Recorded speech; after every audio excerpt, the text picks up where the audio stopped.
வேலை இருக்குல்லப்பா 3 நாள் 4 நாளைக்கு முன்னாடி புக் மை ஷோவில் காசை வச்சு புக் பண்ணி எல்லாரும் ஒர்க் பண்ணுற பசங்க, எல்லாரும் சாதாரண ஆட்கள் கிடையாது. காலேஜில் படிக்கிறவங்க, ஒர்க் பண்ணுறவங்க, ஒரு நாள் வேலைக்கு போலாட்டி அவங்க சொந்த விஷயத்துக்காக கூட லீவ் போட மாட்டாங்க. உண்மையா இல்லையா? என்னப்பா நீங்களாம் உங்க சொந்த ஒரு சிஎல் போடுறது இஎல் போடுறது லேசில் லீவ் கிடைக்காது.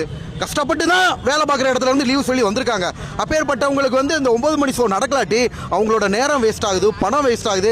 நேர்மையாக உழைச்சி சம்பாதிக்கிற பசங்க இப்போ வந்திருக்காங்களே, இவங்க எல்லாரும் அன்னன்னைக்கு என்ன இன்க்ளூடிங் மீ ஆல்சோ அன்னைக்கு ஒர்க் பண்ணாதான், என்னதான் நம்ம பிசியோதெரபி மருத்துவராக இருந்தால் பேஷண்ட்டை டச் பண்ணாதான் நம்மளுக்கு காசு. என்னோட வேலையை விட்டுட்டு தானே எல்லாரும் வந்திருக்காங்க.